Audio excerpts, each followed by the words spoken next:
Hello students, I welcome you all to the session of physics where we shall discuss about the chapter light of class 10 CBSE. What is reflection of light? The bouncing back of light into the same medium after hitting a surface which may be smooth or rough is known as reflection of light. फिर से आप definition सुनेंगे. What is reflection of light?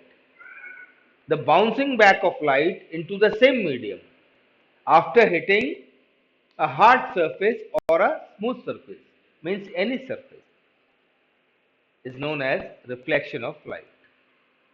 जैसे मान लीजिए एक ये surface है, ये एक मिरर है, लाइट इससे आके टकराती है और इसी मीडियम में वापस चली जाए, इसको कह रहे reflection of light. Now light may be regular on a surface, it can be regularly reflected means or irregular, कुछ भी हो सकता है, ये सरफेस कैसा भी हो सकता है. तो एक रेगुलर रिफ्लेक्शन होता है और इरेगुलर रिफ्लेक्शन होता है. तो this is what we are talking about reflection. अब रिफ्लेक्शन प्लेन मिरर्स के ऊपर भी होता है और स्फेरिकल मिरर्स के ऊपर होता है. तो हम लोग यहां पर पढ़ने वाले हैं reflection eight spherical mirror.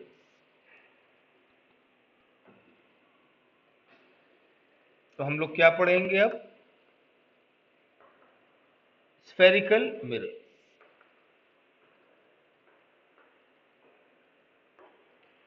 Spherical mirrors के ऊपर रिफ्लेक्शन पढ़ने से पहले हम एक बार लॉज ऑफ रिफ्लेक्शन की बात कर लें.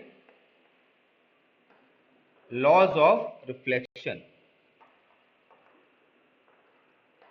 वैसे मैं आपको प्लेन मिरर के ऊपर रिफ्लेक्शन पहले बता सकता हूं, लेकिन यहां पर जो मैं बता रहा हूं वो स्ट्रिक्टली आपका जो सिलेबस है क्लास 10 सीबीएसई का, उस चैप्टर में उन्होंने जो कुछ दिया है आपको राइट फ्रॉम द बिगिनिंग, वहां से हम लोग लेके चल रहे हैं. तो उन्होंने बताया है लॉज ऑफ रिफ्लेक्शन. रिफ्लेक्शन क्या है, लॉज ऑफ रिफ्लेक्शन, फिर वो स्फेरिकल मिरर्स बताएंगे. स्फेरिकल मिरर्स के बाद फिर वो लोग आ जाएंगे लेंसेज के ऊपर. ठीक है, इस तरह से हम लोग आगे बढ़ेंगे जो आपके सिलेबस में दिया है. अदरवाइज रिफ्लेक्शन समझाने पर सबसे पहले हम लोग प्लेन मिरर्स के ऊपर रिफ्लेक्शन भी पढ़ सकते हैं, लेकिन उससे कोई फर्क नहीं पड़ेगा. अभी हम लोग शुरू करेंगे लॉ ऑफ रिफ्लेक्शन और सीधा आ जाएंगे स्फेरिकल मिरर्स के ऊपर. तो लॉज ऑफ रिफ्लेक्शन क्या कहते हैं? तो मैं सबसे पहले ये एक फिगर ड्रॉ किया.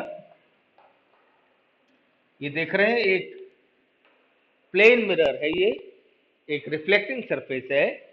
एक्स वाई एक लाइट रे इस पॉइंट पर इंसिडेंट होती है. दिस इज ए ओ. ए ओ क्या है? एक इंसिडेंट रे है. पॉइंट ओ पर टकराती है ये मिरर के ऊपर. टकराने के बाद ये इस तरह से रिफ्लेक्ट हो जाती है as O B. O B है एक रिफ्लेक्टेड रे है. तो हम क्या करेंगे, पॉइंट ओ पर जहां पर ये इंसिडेंट रे स्ट्राइक कर रही है, यहां पर एक नॉर्मल बना लेंगे. ठीक है, ओ एन सपोज या एन ओ कॉल कर सकते हैं. ये नॉर्मल हो गया. तो इंसिडेंट रे, रिफ्लेक्टेड रे और नॉर्मल, और ये है रिफ्लेक्टिंग सरफेस. इतनी चीजें आपको अभी दे रही हैं. ठीक है, अब आपने देखना है the angle between the incident ray and the normal. This is known as angle of incidence. Angle of incidence क्या है? The angle between the incident ray and the normal. This is known as angle of incidence. Angle between the reflected ray and the normal, this is known as angle of reflection. इसको कहते हैं angle of reflection. ये basic figure है जो reflection है, ये आपको हमेशा अपने दिमाग में रखना है। तो कभी भी आप ना इंसिडेंट रे भूलेंगे ना इसको भूलेंगे। क्या है ये? Incident ray. ये क्या है? Reflected ray. ये क्या है? NO normal. XY क्या है?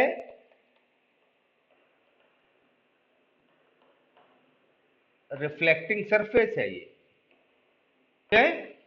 O क्या है? इसको नाम बिल्कुल आपको याद रखने हैं, ये टेक्निकल चीजें हैं, ये बिल्कुल आपको मुंह जबानी याद रखनी है। तो पॉइंट ऑफ इंसिडेंस कहते हैं इसको। ये देखिए, इतनी बातें ये हो गई हैं। What is angle i? Angle of incidence. Angle i यानी एंगल AON, एंगल AON ये। और एंगल NOB, ये क्या है? Angle R। क्या है ये? Angle of reflection. ये देखिए आप, इतनी चीजें हैं बेसिकली जो हमेशा हर बच्चे के दिमाग में रहनी चाहिए, जिससे वो रिफ्लेक्शन की जो पिक्चर है वो कभी भूल नहीं सकता, और लॉज रिफ्लेक्शन के जो है वो फौरन याद हो जाएंगे आपको। लॉज क्या है? Laws number 1, law 1। Now listen very carefully. यही भाषा आपको लिखनी है, ये लॉ है, ये टेक्निकल चीज है जो साइंटिस्ट ने बोली होती है। जो लॉज होते हैं उसकी लैंग्वेज वही रहती है, उसमें हम कोई चेंज अपनी तरफ से नहीं करते। ठीक है? तो फर्स्ट लॉ क्या कहता है? The incident ray comma the reflected रे and the normal at the point of incidence all lie in the same plane. देखिए, the incident ray comma the reflected ray and the normal at the point of incidence, ये है point of incidence, at the point of incidence, एक दो तीन, तीनों चीजें at this point you see all lie in the same plane, ये सब इस बोर्ड के प्लेन में लाई कर रहे हैं। ये है फर्स्ट लॉ। ठीक है? क्या क्या first law? The incident ray comma the reflected ray and the normal at the point of incidence all lie in the same plane. Law 2 क्या कहता है? Angle of incidence is always equal to angle of reflection. इतना सा है second law. Angle I is equal to angle R. ये हो गया। So this is about laws of reflection. जब आपके एग्जाम में ये क्वेश्चन आता है स्टेट लॉज ऑफ रिफ्लेक्शन, तब आपने ये लिखना है। यहां पर मैं ये पूरा लैंग्वेज इंग्लिश का लॉ 1 में लिख नहीं रहा हूं, मैंने आपको ये 2 बार इसीलिए बता दिया है। लॉ 1 क्या कहता है? The incident comma the reflected ray and the normal all at the point of incidence all lie in the same plane. तो ये आपको भाषा याद होगी। ठीक है? This is about laws of reflection. अब हम लोग बात कर सकते हैं स्फेरिकल मिरर्स के बारे में।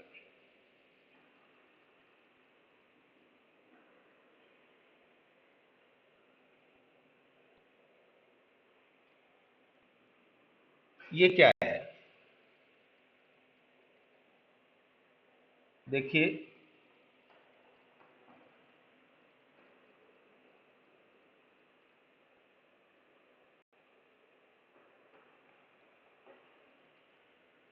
स्फेरिकल मिरर्स के बारे में हम लोग पढ़ रहे हैं।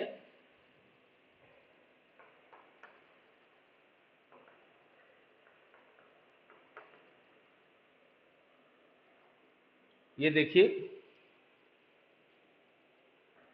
स्फेरिकल मिरर में ध्यान देना है आपने।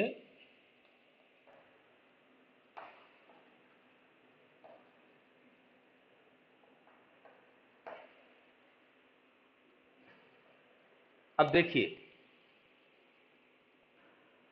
आप देखा होगा जैसे चम्मच होती है,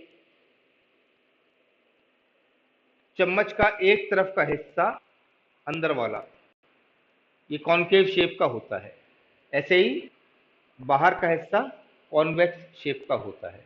याद रखने के लिए आप एक स्पून का डिजाइन अपने दिमाग में हमेशा रखें। तो स्फेरिकल मिरर जो होता है वो एक रिफ्लेक्टिंग सरफेस है जिसका शेप कर्व्ड है, और ये जो रिफ्लेक्टिंग सरफेस होता है जो हम स्फेरिकल मिरर पढ़ने जा रहे हैं, ये रिफ्लेक्टिंग सरफेस को ध्यान से देखें। इसको मैं आगे ड्रॉ करूं इस तरह से, तो ये स्फीयर बन जाएगा। ये स्फीयर का हिस्सा है। स्फेरिकल मिरर क्या है? एक स्फीयर का हिस्सा है। तो ये कर्व शेप का मिरर है जो लाइट रिफ्लेक्ट करता है, यही तो बात है। अब जब हम लोग इस तरह से लेते हैं इसको, जिससे कि इसका रिफ्लेक्टिंग सरफेस अंदर की तरफ हो, तो ये बन जाता है कॉनकेव मिरर। और अगर इस तरह से लें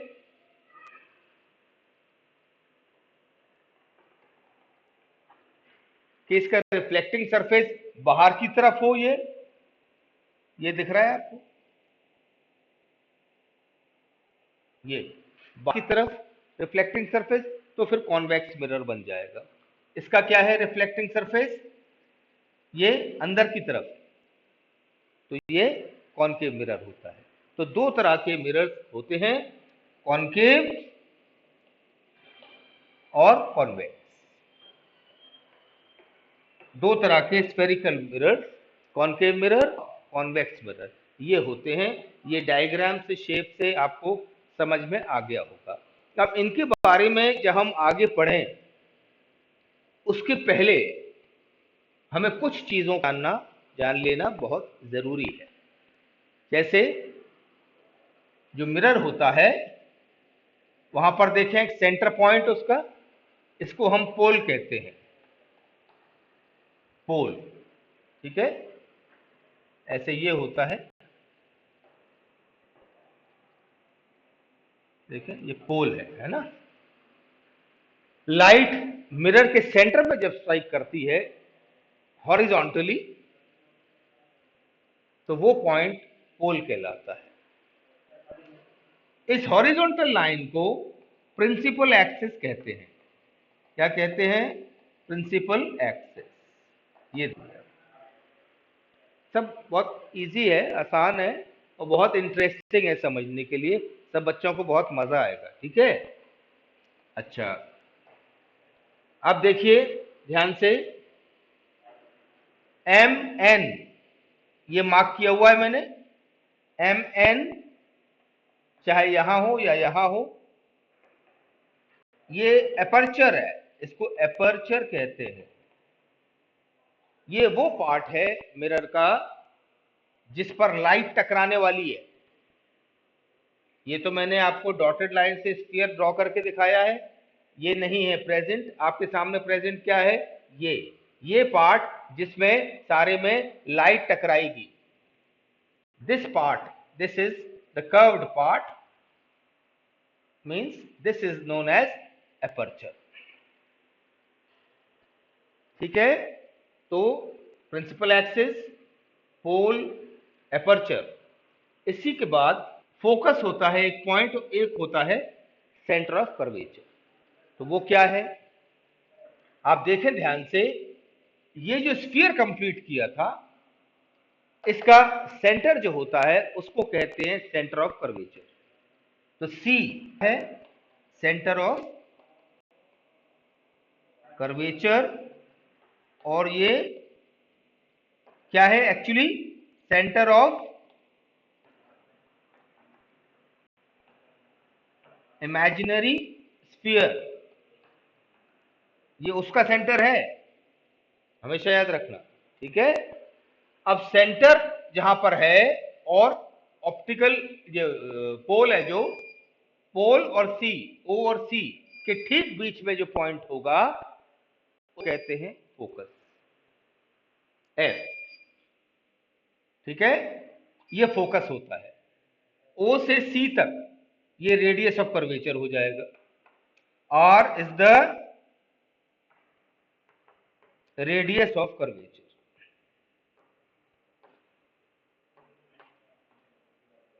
ये सब चीजें और भी क्लियर हो जाएंगी जब हम अभी आगे क्वेश्चन भी सॉल्व करेंगे, रे डायग्राम्स भी बनाएंगे इसके, तो और भी चीजें सारी क्लियर हो जाएंगी। लेकिन आपको अभी क्या याद रखना है, सबसे पहले स्फेरिकल मिरर्स में पोल है, प्रिंसिपल एक्सिस है, अपर्चर है, सेंटर ऑफ कर्वेचर है, फोकस है, रेडियस ऑफ कर्वेचर है। ठीक है, इसको अगर हम आपकी बुक में पोल को पी से दिखाएंगे तो पी सी हो जाएगा आपका radius of curvature, R, this is P C. और इसको आधा कर दे तो फोकल लेंथ बन जाती है, ये एक्चुअली फोकल लेंथ कहलाएगी। F equal to r by two, ये एक रिलेशन होता है, इसका भी एक डेरिवेशन होता है। आने वाले सेशंस में कभी आपको समझाऊंगा कि ये किस तरह से ऑब्टेन करते हैं, ये भी हम लोग डेराइव कर सकते हैं result f equal to r by two. अभी आपको याद क्या रखना है कि f equal to r by two यानी r equal to 2f, radius of curvature twice होता है फोकल लेंथ का। फोकल लेंथ का डबल कर दें तो रेडियस ऑफ कर्वेचर बन जाता है। अभी आपको ये याद रखना है। ठीक है, मेरे ख्याल में ये बातें बिल्कुल साफ आपको समझ में आ गई होंगी बहुत ही अच्छे से। और मैं अब आगे बढ़ूंगा और ये बताऊंगा कि ये फोकस, मेरा स्फेरिकल मिरर का फोकस क्या होता है। हम लोग जरा इसकी डेफिनेशन देख लें, सब बच्चे इसको एक बार और ध्यान से देखें और अपने दिमाग में मेमोरी बफर्स में इसको स्टोर कर लें, तो आपको हमेशा के लिए याद हो जाएगा कि ये चीज़ें मिरर से रिलेटेड होती है। और जैसे ही स्फेरिकल मिरर का नाम आपके सामने आएगा, आपके सामने एक पिक्चर अपने आप आ जाएगी, because pictures are of great help in learning the concepts or any topic. If you picturize then it becomes easy to learn. बहुत आसान होता है ना, अगर किसी चीज को पिक्चर के रूप में स्टोर करें दिमाग में तो आसान होता है याद करने के लिए। ओके, तो बच्चों चलो फिर आगे बढ़ते हैं हम, और हम बताते हैं कि फोकस जो होता है वो क्या है, कॉनकेव मिरर का या कॉन्वेक्स मिरर का फोकस क्या होता है। तो ये हमने बनाया आपके सामने, क्या बनाया बताइए, ये बनाया हमने कॉनकेव मिरर। ये देखिए, ये आपके सामने कॉनकेव बनाया। और आपको बता दें एक बात, हर बार आपको अपर्चर को लिखने की जरूरत नहीं है। ठीक है, ओके, ये बनाया, इसको आप लिख सकते हैं कि ये पोल P है। अब हम फोकस डिफाइन कर जा रहे हैं। प्रिंसिपल क्या है, नियम क्या है, the rays which are coming, light rays means light rays which are coming parallel to the principal axis of a concave mirror after reflection converge at a point. ये देखिए, जो कुछ मैंने बोला वो डेफिनेशन बन गई focus. Light rays coming parallel to the principal axis after reflection from the mirror, they meet at a point on the principal axis. This point is known as focus, principal focus of a concave mirror. सब बच्चों को बहुत अच्छे से बात समझ में आ गई कि लाइट रेज को पैरेलल बनाए और वो मिरर से जब टकराएंगी तो यहां से रिफ्लेक्ट होंगी, तो जब मिलती हैं एक पॉइंट पर प्रिंसिपल एक्सिस पर, ये पॉइंट प्रिंसिपल एक्सिस पर बनेगा, इस पॉइंट पर मिलती हैं जहां, उसको कहते हैं प्रिंसिपल फोकस।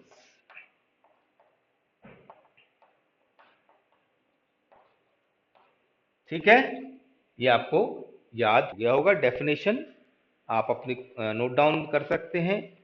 डेफिनेशन क्या है, principal focus of a concave mirror, all the light rays coming parallel to the principal axis of a concave mirror after reflection meet at a point on the principal axis.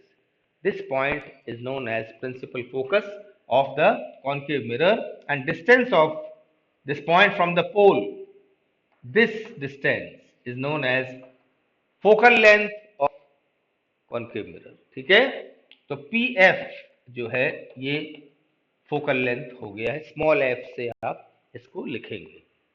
तो ये किसका focus define कर दिया हमने, concave mirror का। अब इसी तरह से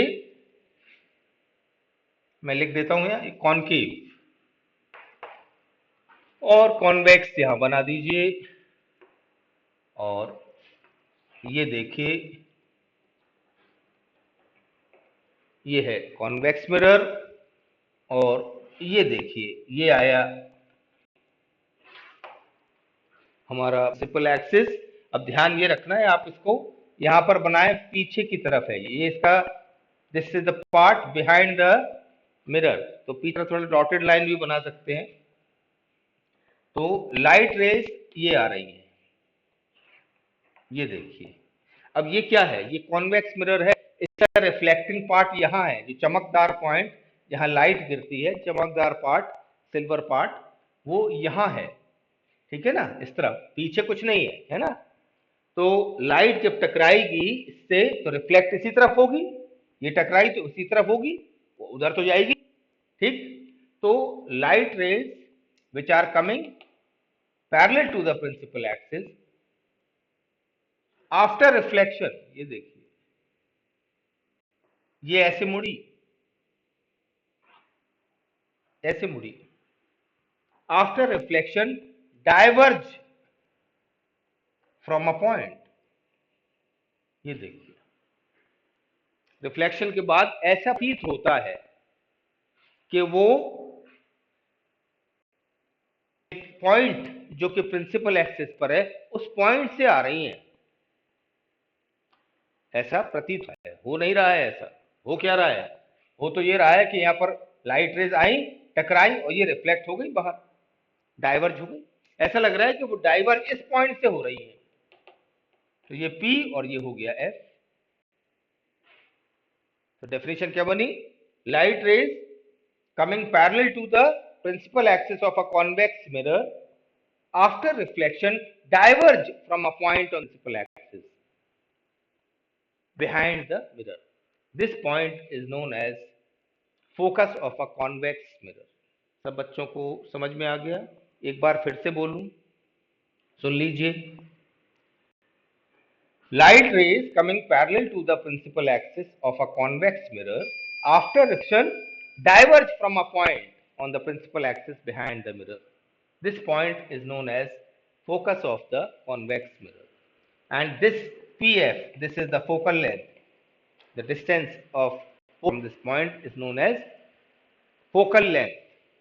PF यानी F, ये क्या है, फोकल लेंथ। अब फोकस दोनों के डिफाइन हो गए आपके सामने। अब आपको क्या पता करना है, थोड़ी सी बातें और। इसके फोकस को और इसके फोकस को ध्यान से देखिए, क्या डिफरेंस समझ में आ रहा है।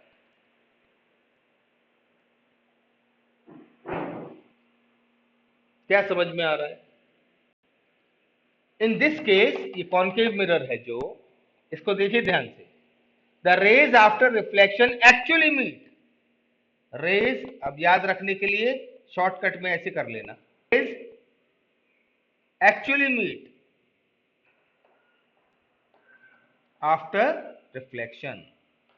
अब ऐसे याद रखना तो आपको याद रहेगा।